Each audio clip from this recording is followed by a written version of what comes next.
What's up? What's up? What's up? What's up? My Patreons.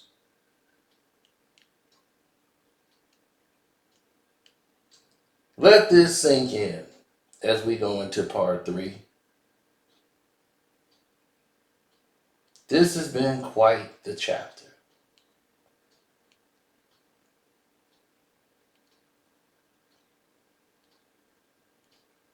It truly has. Now, going into this, we continue the story as Morris did nothing to reach back for his brothers and sisters, meaning that his cousins and relatives that were going through the Holocaust. Meanwhile, that was not his brother Lou. Lou was the one. Lou was so into it because here's the deal. While they were kids, Morris had Reuben and the rest of the guys, his children. His focus was on the ones that he had already gotten out. They were scared. While Morris was good with his hands and all of these great things, his sons would take on the fight. Right? Now, Lou, as Reuben was mostly the handyman, Lou was different. Lou was the one who was hands-on with the political outspokenness of the family. He was the speaker. David wasn't really the speaker of the family. He was the oldest, but he was the more quieter one. You know, you had Mary, who really wasn't as outspoken. She was mostly like a housewife.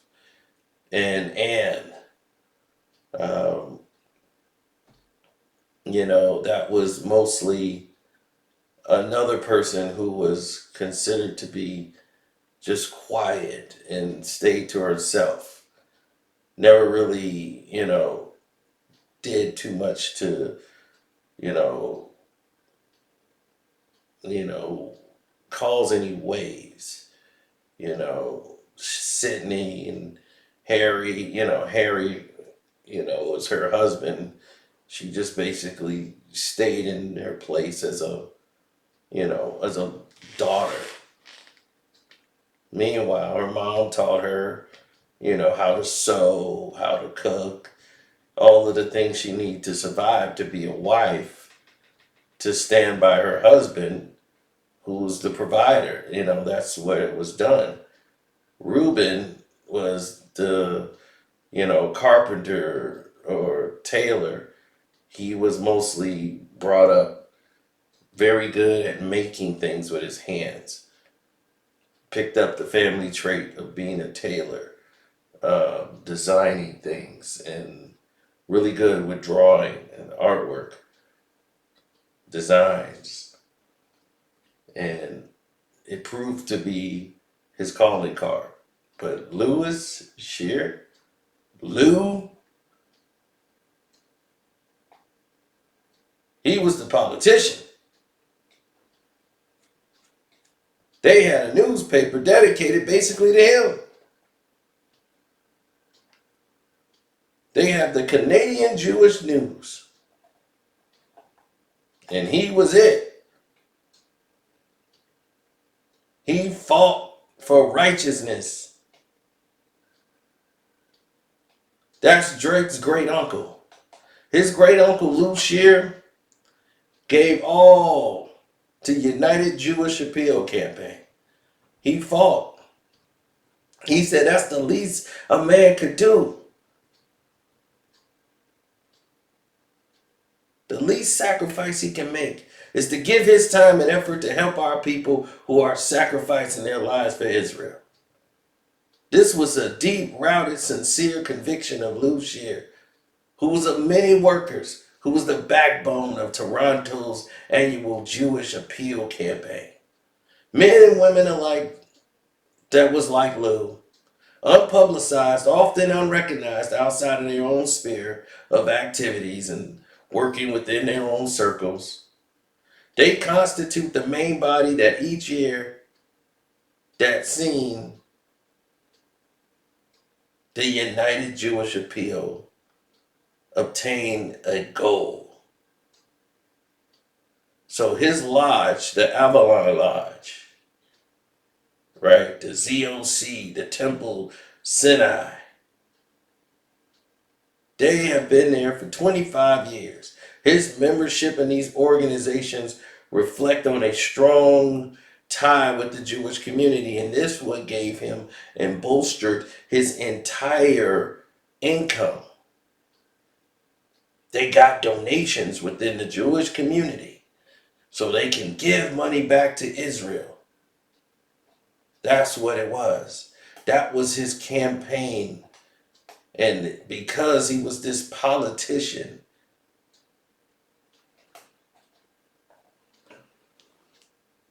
he was able to do this. Now, what was his JOB? In the family business. Morris, all of them had furniture businesses. That's Drake's family. He was the sales rep. He was the guy that would do the commercials. He's the guy that had half a dozen furniture companies. Him, Reuben, both of them, all in the furniture business, just like their father Morris. Reuben designed everything.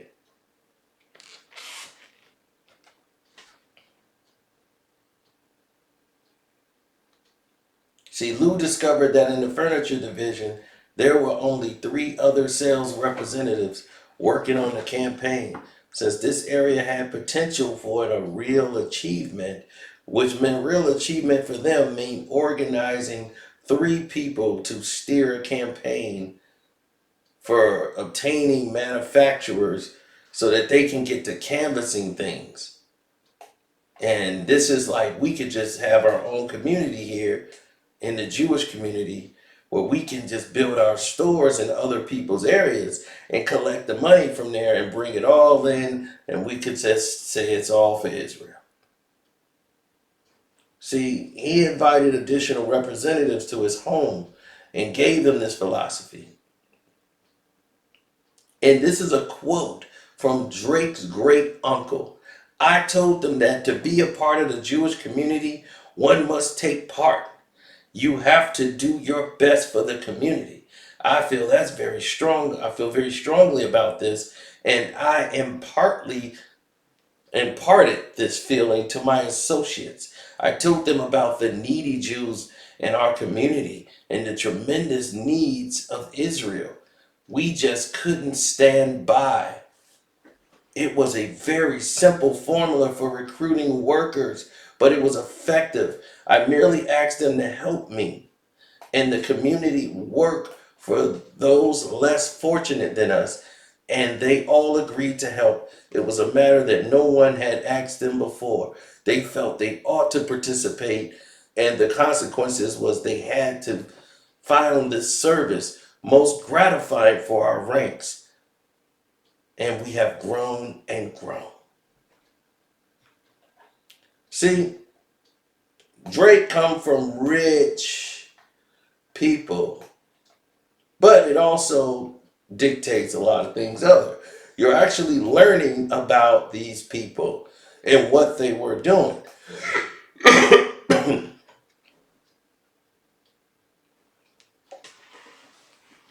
So while blacks were catching hell in 68,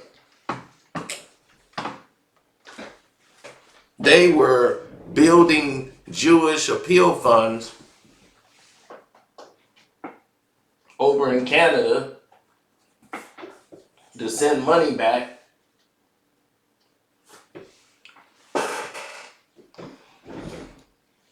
And go through this whole ordeal. So he married Nikki Nesbitt, and her daughter Joan was married to Mark Goodman. That name Mark Goodman sounds familiar, doesn't it? Because it's so many Mark Goodmans. But yeah, Mark Goodman, who is an associate of his and also a businessman. And you probably know his descendants. This Mark died some years ago, and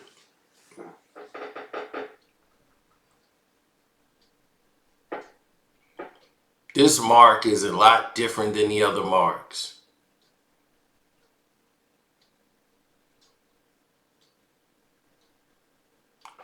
Now, the problem is that when you reflect on these situations, it starts to uncover a whole lot of different things that pop up.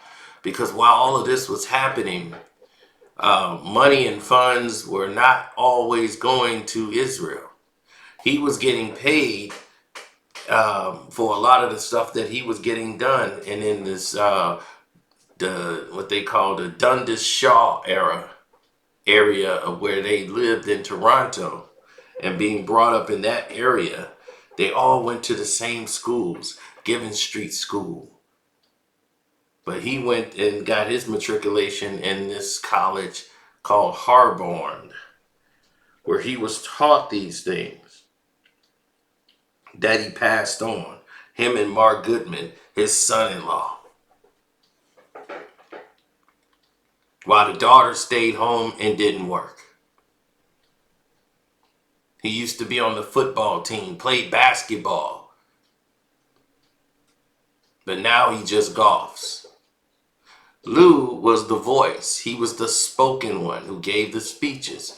This is where Drake picks up a lot of his boisterous being out there, wanting to give speeches and want to act like he's a community leader and all of this stuff. This is where he gets it from. His Uncle Lou. It's in him. Now, with that being said, things started to change because the furniture business was starting to change. And as Lou was moving more towards the political side of things and handling things on this front, Reuben was the guy that ran the business. He was the one that made the products. They were the ones that were hand-on. So now that this has become a situation where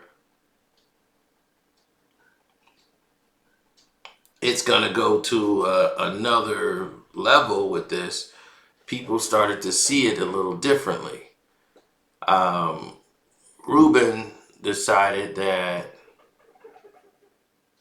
he was going to definitely make some changes in his life. Him and Evelyn was, like he was pretty much getting up there in age, and his health was starting to fail him.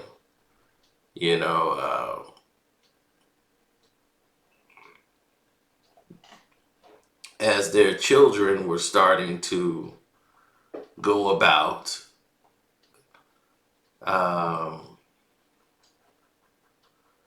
she was saying to herself, this is pretty much all she wanted to do. She's done, with everything that's going about. She was pretty much, done. Reuben was a worker, but he took his work very seriously. But in other words, he was not a guy who was very much happy a lot. Reuben was very much, to himself. He was very much into the job of doing work and being real sharp with his artwork, his designs, and making sure they were, up to par. And when the wife was pregnant, he had to like come home, and he needed the brothers to work. And as this was going on, you started to see a pivot and a change and to a lot of the things that were getting ready to transpire between the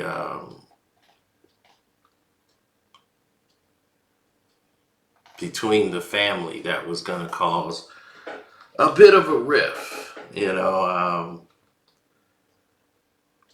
He wasn't too much of a welcoming individual, um,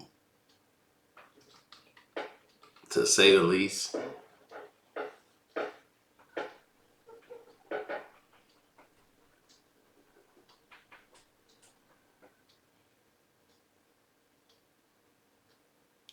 Reuben was more of a recluse type of guy. He liked hanging around his family, and that was pretty much it. He didn't like going out and doing a lot of different things. He read books, he watched some television shows, but he was more of an indoorsman.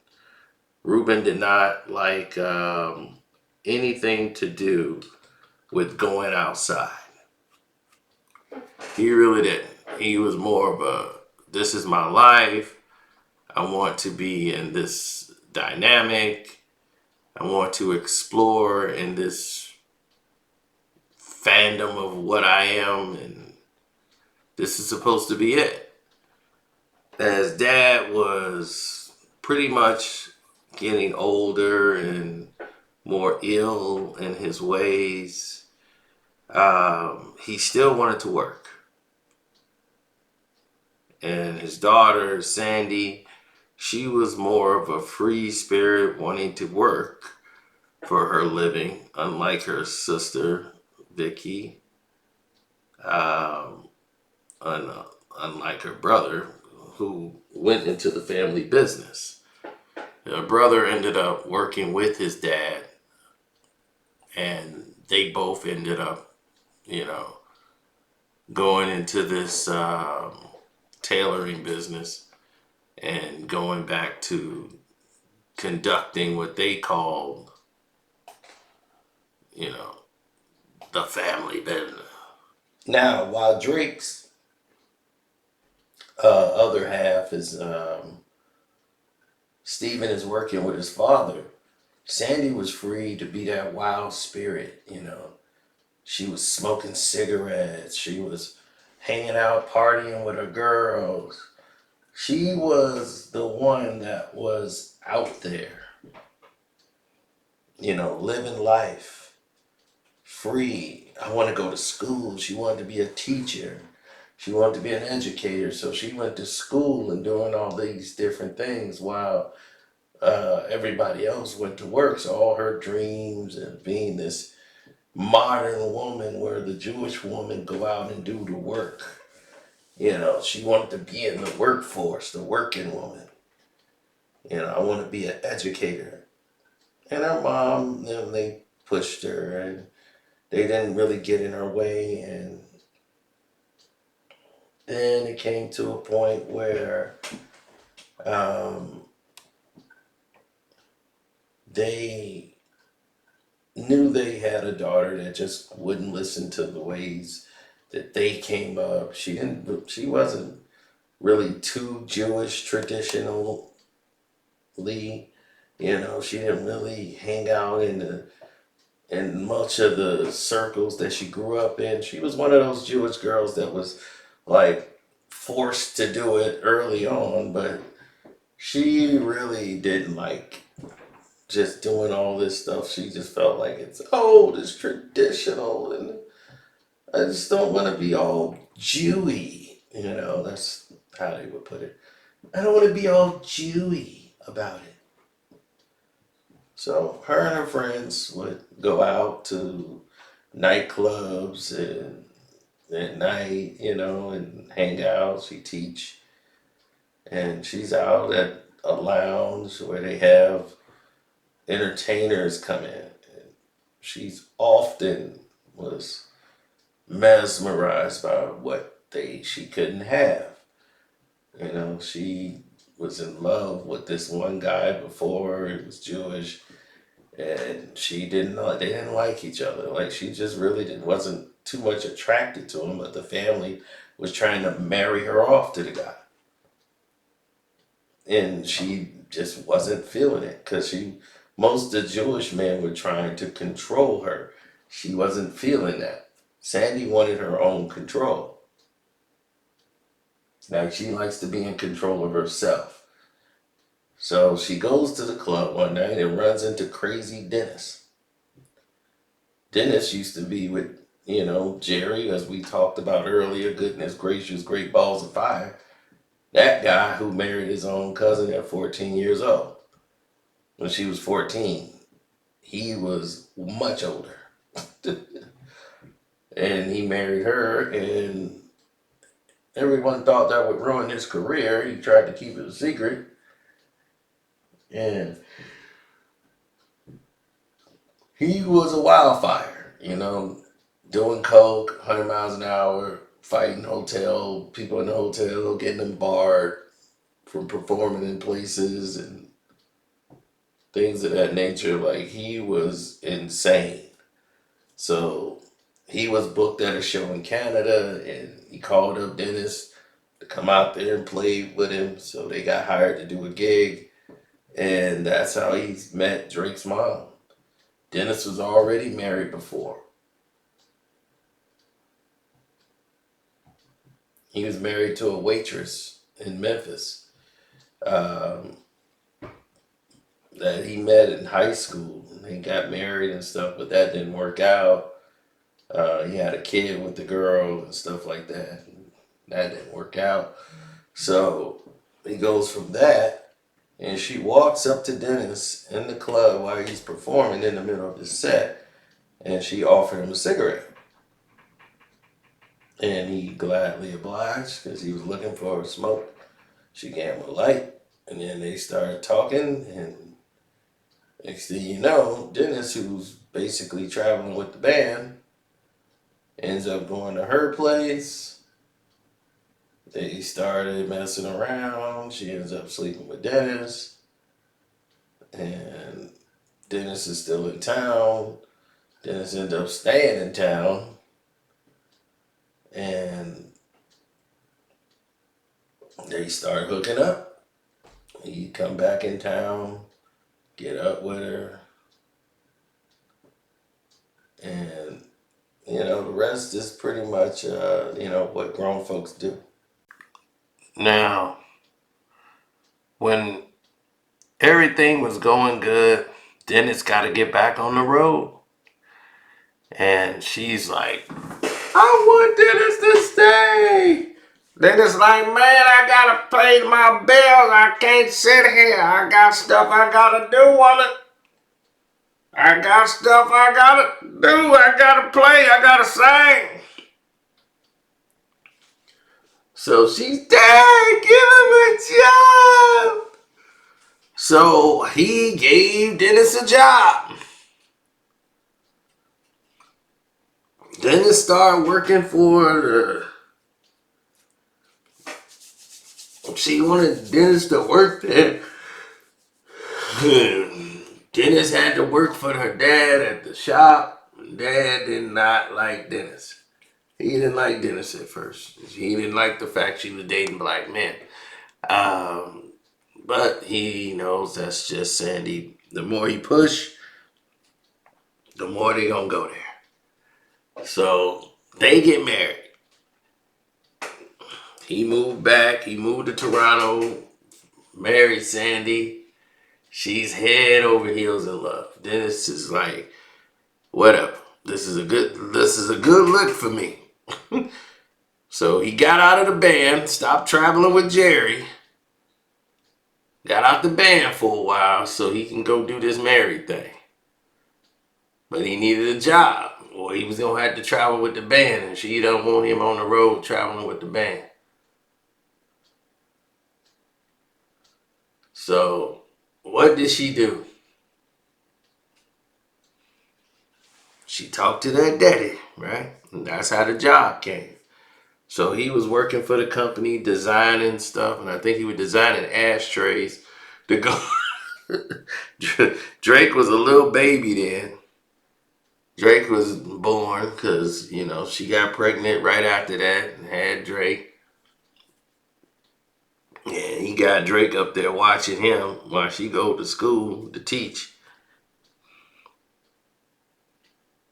And there you go. Drake's name was supposed to be Abraham, and he wasn't having it, didn't it? Man, you ain't gonna name my boy no damn Abraham. No. So she ended up, they settled on Aubrey. So Audrey Hepburn was somebody she liked, and Aubrey was her name. It was close enough. And he went, man, well, I want him to have my middle name. I'm like, Dennis? No, my name I do when I'm acting. I'm Drake Madison. That's who I'm gonna be, Drake. There we go, my name is Drake. So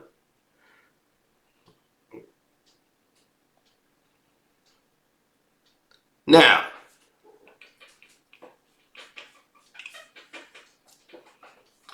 after he was there, after Drake Madison, he's working at the shop. Dennis want to get back to that road. This marriage life, him doing this is just not him. He want to play his music. He want to get out on the road. So they fighting. They having it out. So, they over there, that's when they was doing their Western Road days. Western Road flow. So they were over there on Western Roads. And Drake is a little dude. Then all of a sudden, her and Dennis had a big fight. Dennis ain't working for her dad no more. I'm tired of this shit. I ain't a Negro. You ain't gonna talk to me like that. I ain't no nigga. Your daddy don't like me. Fuck him. See, what's going on? It's your goddamn daddy. We don't need him. No, I don't. But I don't need this shit. I'm going back on the road, baby. We're married. We got Drake. Hey, baby, I gotta tell you, baby. I've been married before. We'll get the paperwork finished. But I can't take this shit no more. I'm out the door. You see, don't go. Dennis, hey, tell him I'll pick him up in the summers. He can come spend the summer with me. When you get out of school from teaching, I'll take it from there. So you got the whole summer to yourself. I'm going to take him to Memphis, let him hang out with his cousins, and I can go do my goddamn shows. Come on, Jerry, let's go. Where that cocaine? So, they were back on the road. So, Drake ended up, grandma was around, so his uncle Steve ended up being his muse. That was his guy, Steve.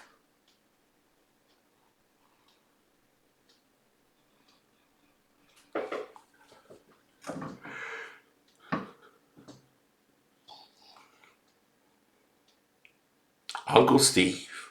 Uncle Steve could go no wrong and couldn't do no wrong. Boy, were they wrong about that. Steve was working in the business with Reuben. His father brought Steven in, taught him everything. So Steven knew all the business about how to construct the business element of running the toys, and not the toys, but the actual baby mattresses. He actually came up with the patent for the baby mattress to have, uh, dust mite, proof and everything. They're the number one, basically, contracted distributors. He started with what he called Jupiter Industries. They're Canada's only manufacturer for mattresses for baby cribs. And on behalf of Beauty Rest and Simmons Mattress, so they had the Bo Peep, the furniture. They had all the kids and furniture things on lock throughout Canada. Canada is huge. And Steven was smart enough to go and get all the patents to the business. He got the child booster seat patent. He did all of this back in like 97, 95. He invented all of these devices, the infant cushion, the child booster seat. He got all of these patents.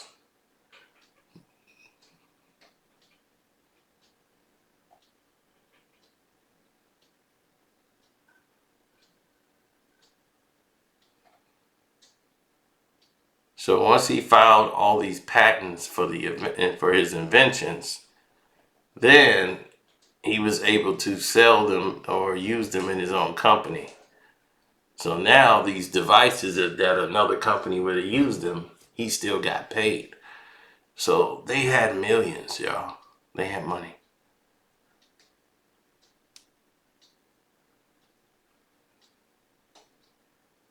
So they had the crazy cruiser car seats for kids. They had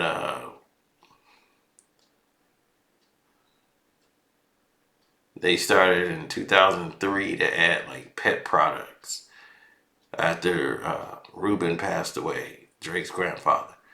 They went to a 2 employee listed, and they started distributing through Amazon Playground. So yeah, I mean, he did a whole lot of stuff.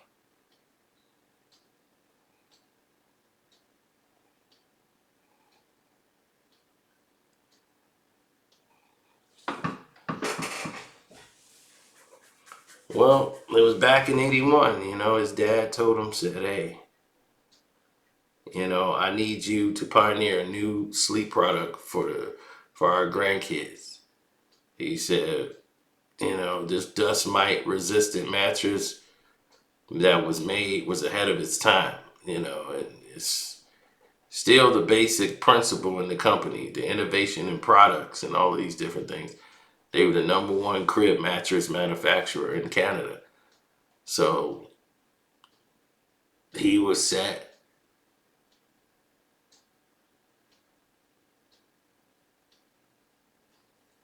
Now, all of these things started to go astray. They started to go left. Drake's uncle started all of the businesses with the pets, the babies, the patents, the restraints, and everybody was very weirded out by the same thing that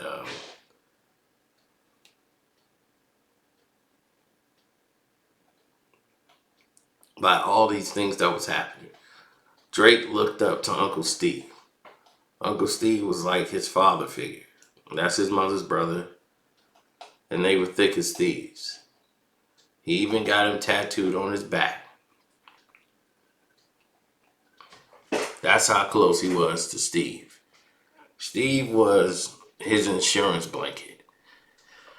If something goes wrong, best believe he's looking to Steve to fix it.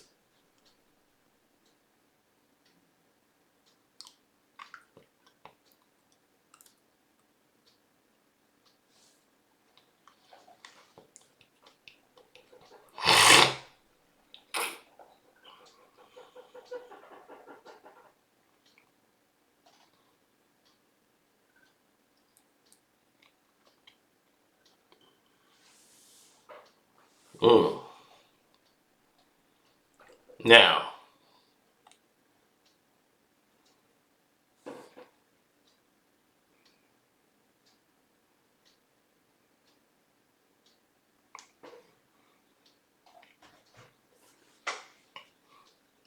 Steve passed away shortly. Like,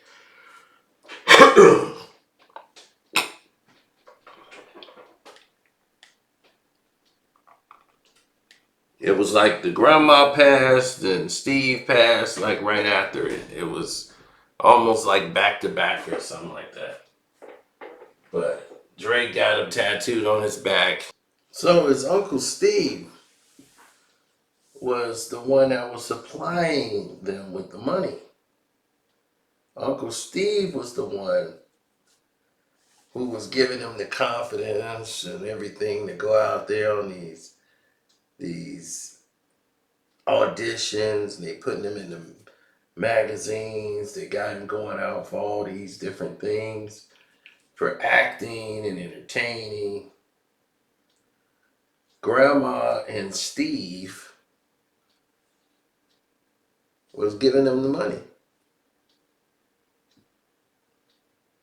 So Steve and Grandma, they gave him the 40,000 for his music career and for his video. They gave him, to pay Trey Songz for the feature. After he had the best I ever had, and they saw the success of that, they said, well, he's got some momentum. And Sylvia Rome, who was president of Motown at the time, right before it became Universal Motown, uh, she was the queen of the music business. And Sylvia Rome is who he was sending his demos to trying to get a deal. And she heard Drake music and said, maybe you should consider doing something else. I just don't think you got what it takes to make it in the music business. Sylvia Rome told Drake that and it broke his heart.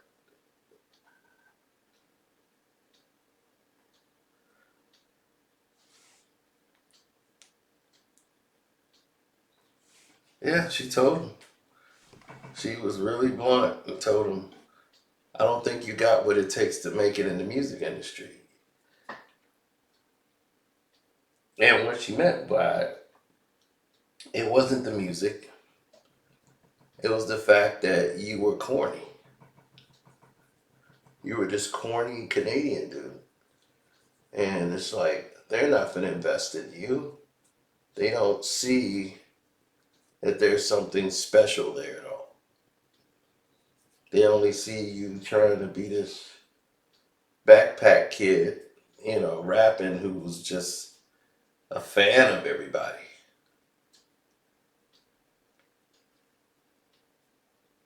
Like graduation, college dropout, that was my motivation. So this guy who's a fan of everybody is now trying to get in the game and show he belongs. So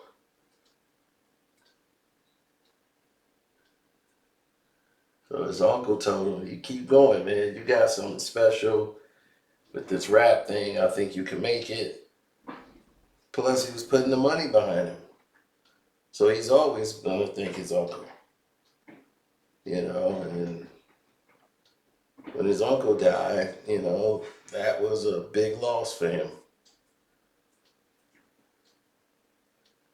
That was a pretty big step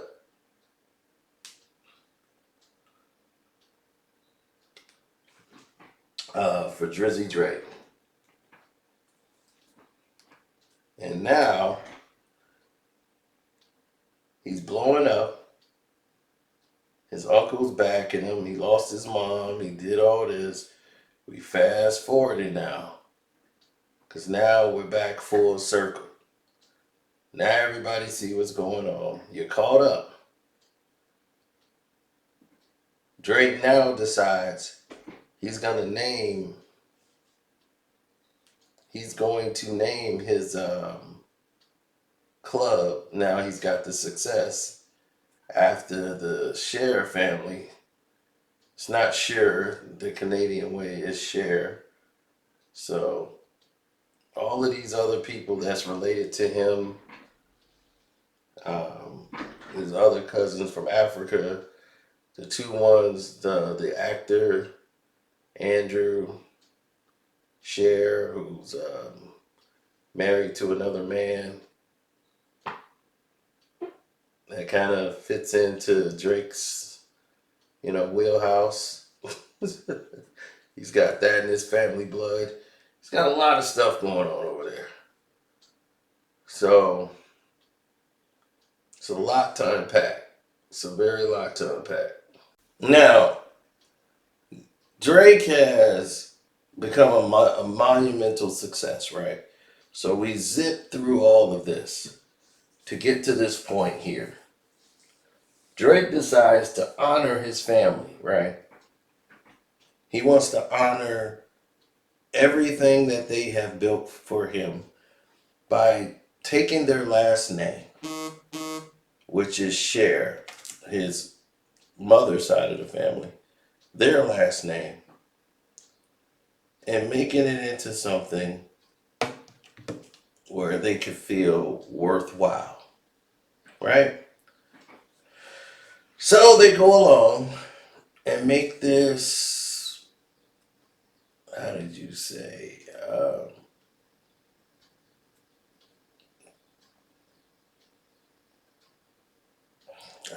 How would I put this? What did they really? They went and made a deal when he got his deal with the Raptors. He went and got a nightclub that's luxurious. Only it's like $7,000 a membership.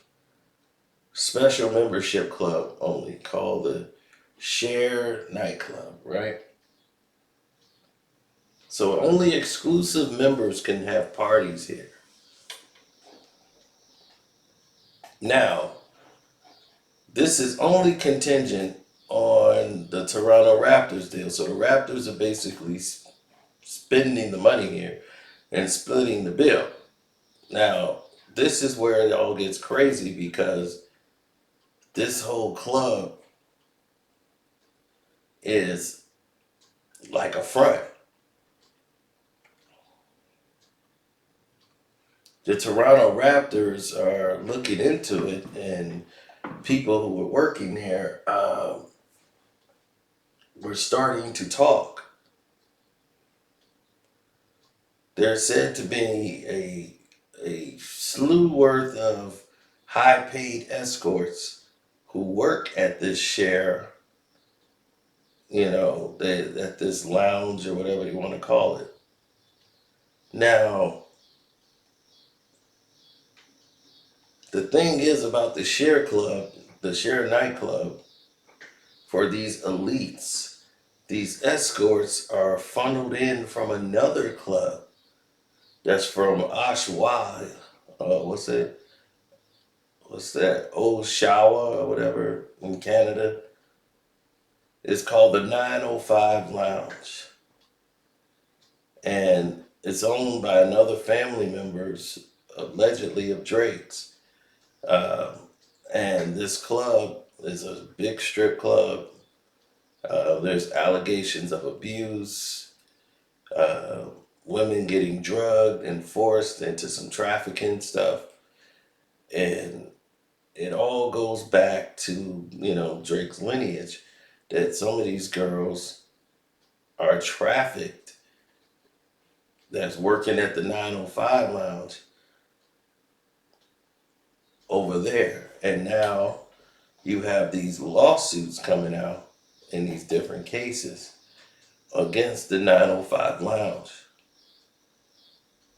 So when he said the embassy's about to get raided, it's just a matter of time. He might have been talking about this.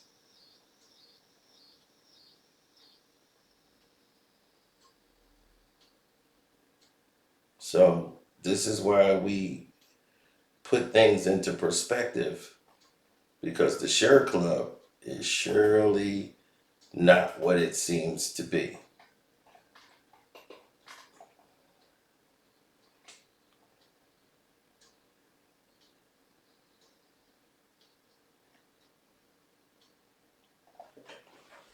They have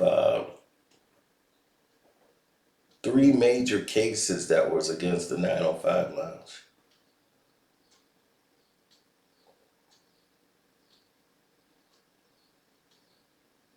That was against Richard Levitt, Adam Boosie, and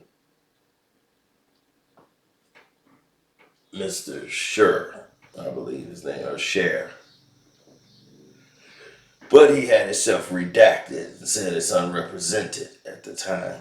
So we're going to see where this goes in because the Mutual Insurance Group wanted to talk to this lounge about all of the things that was transpiring there at the club and some of the complaints they've been having at the club.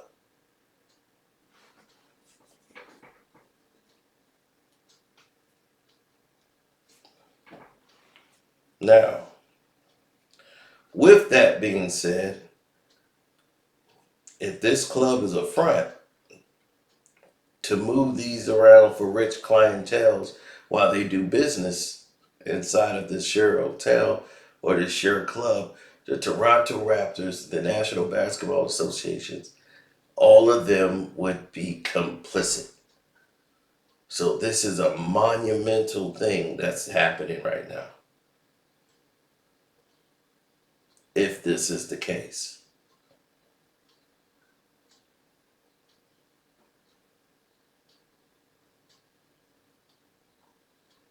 So what people want to do is do their investigation, go look into these cases, and see what's been going on there.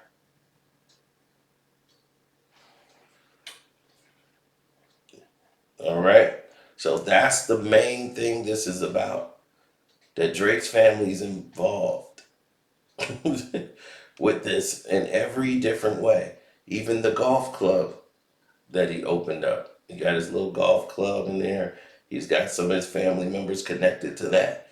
Drake's family is connected in almost everything that he's doing, from his cousins, from his mother's side of the family.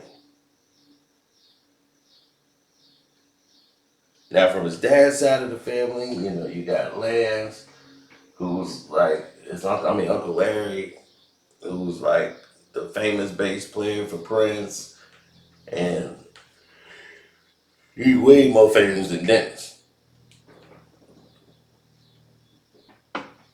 Him and Sly used to be the bass player for Sly and the Family Stone, and they got into it. And him and Sly was about to fight to the point where Sly was so gone off them drugs. He's a family affair. He's like one of the fathers of the slap bass.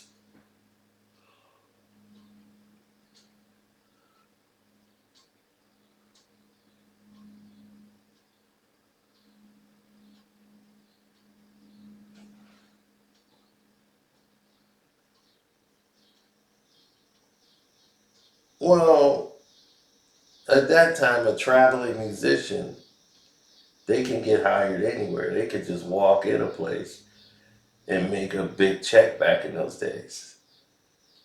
Recording studios were frequent. You can go in there and somebody needs someone to play a piano, play some notes. They can hire you right then and there. So you could be a freelance performer. Somebody needed someone to play a piano. You got them right there. Well, Drake and LeBron James and Maverick Carter had a business thing together when they had the Spring Hill Company and Bell Media. They put out the Black Ice, and it was going to talk about ice hockey players with black athletes, and they were going up there to Canada. And Drake's got his crew in there. He has his Dream Crew Entertainment, which is basically his family, and it's a whole lot of things going on there too. So this whole empire of Drake's, which is completely fabricated, it's a lot going on.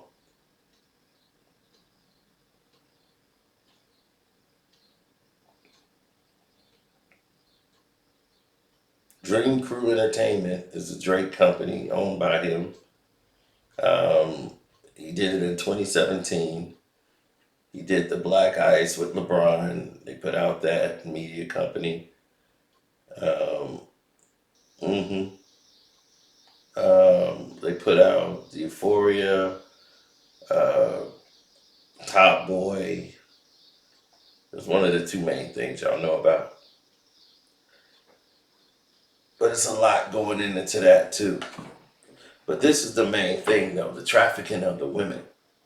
That thing is going to be huge because no one in their right mind ever saw any of this coming for Drake. And what his weird relationship is with his estranged, just not estranged, but just strange father. It's just what it is. So, on that note, we bring this to an end.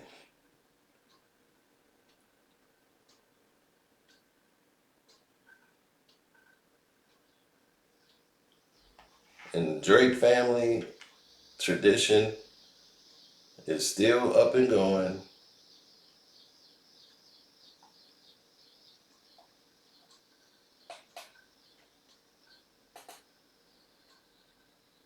And at the end of the day, when the raid happens, Drake ass a fold.